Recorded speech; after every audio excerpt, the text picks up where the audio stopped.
अब्बा जी तो चल बसे, अब आगे का क्या सोचा है भाईजान? बस मैं वापस गांव ही जाऊंगा भाई। यहाँ शहर में रहकर क्या करना है? मैंने रहने या जाने की बात नहीं की। अब्बा जो प्रॉपर्टी छोड़ कर गए हैं उसकी तकसीम की बात कर रहा हूँ। भाई ये मौका है ये बात करने का। अब्बा जी की कब्र पे बैठे हैं हम। मैं जानता हूँ कि ये मौका नहीं है, लेकिन भाईजान आप बीवी बच्चों वाले हैं, कल को मेरी भी शादी होनी है। फैसले वक्ती हो जाए तो बाद के मसलों से बेहतर है, समझे मेरी बात को? ठीक है भाई, जैसे तुझे बेहतर लगे। तू छोटा भाई है मेरा, मैं तुझे क्या कहूँ। जी मैं पटवारी से राब्ता करके उससे प्रॉपर्टी की सारी तफसील लेता हूँ, फिर बताता हूँ आपको। पता नहीं क्या हो गया मेरे भाई को। अब्बू को गुजरे अभी हफ्ता ही हुआ और ये बंटवारे की बात कर रहा है। चलो मैं क्या कह सकता हूँ, पढ़ा लिखा भाई है मेरा, इसका हक बनता है, ये मुतालबा कर सकता है।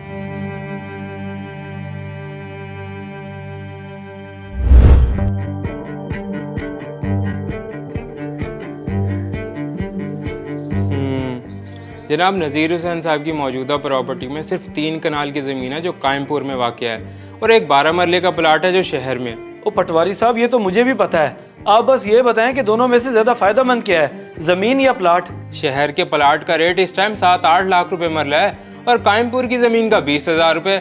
फैसला अब आपका है। इशारा दे भी रहे हैं और कह रहे हैं कि फैसला आपका है। जहरी बात है, मैं तो अब शहर का प्लाट ही रखूंगा। लेकिन क्या आपका बड़ा भाई मान जाएगा आपके इस फैसले को? ओ वो तो 100% मान जाएगा, इतना पढ़ा लिखा नहीं है वो, शुरू से गांव में ही रहा है। 3 कनाल का रकबा सुनते ही उसकी आंखें खुल जाएंगी। बस ठीक है, फिर मैं कागजात तैयार करता हूँ, आप उनको शाम तक ले आएँ, बाकी मेरा काम है।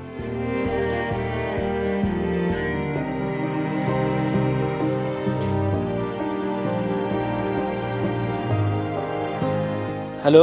हाँ भाई बोलो। जी भाईजान, मैंने पटवारी से तफसील ले ली है।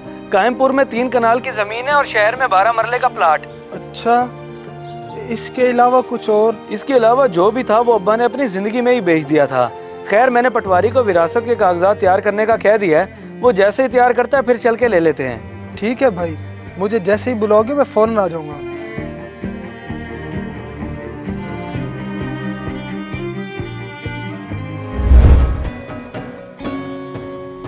विरासत और आपके छोटे भाई के मुताबिक 3 कनाल की ज़मीन आपकी और शहर का 12 मरले का प्लाट आपका होगा। भाई काइमपुर वाली 3 कनाल की जमीन मेरे नाम करवा दी और खुद सिर्फ 12 मरले का प्लाट रख लिया तूने, ऐसा क्यों? भाई आप बीवी बच्चों वाले हैं, गाँव में रहते हैं, इतनी जमीन कल को आपके काम आ जाएगी। मेरा क्या है, मैं शहर में रहता हूँ, नौकरी करता हूँ, कल को अल्लाह ने तौफीक दी तो इसी प्लाट पे घर बना लूंगा। लेकिन भाई तेरे साथ कोई नाइंसाफी ना हो रही हो, इस चीज से डर रहा हूं मैं। अरे नहीं नहीं भाईजान, ये जो तकसीम भी हुई है इसमें पूरी रजामंदी है मेरी, ऐसा ना सोचें आप। अगर अभी भी आप लोग कोई रद्दोबदल करवाना चाहते हैं तो मैं हाजिर हूँ। मुझे तो कोई एतराज़ नहीं है, भाईजान से पूछें आप। अगर तुझे कोई एतराज नहीं है तो मुझे क्या होना। ठीक है पटवारी साहब। ठीक है भाईजान, आप चले घर, मैं इसकी कॉपियां करवा कर आता हूँ।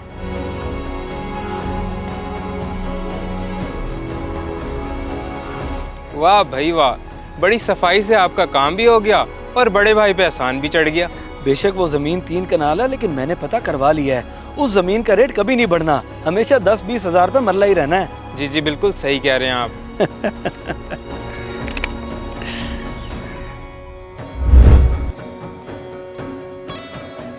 ठीक है सर, ठीक है sir, thank you so much, अल्लाह हाफिज़।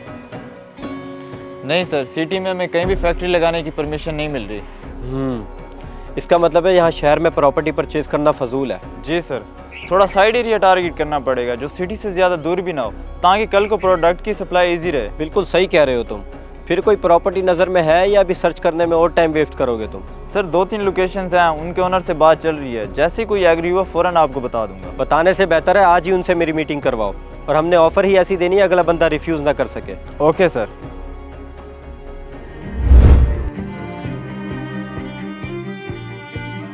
ये है इंतकाल के कागजात।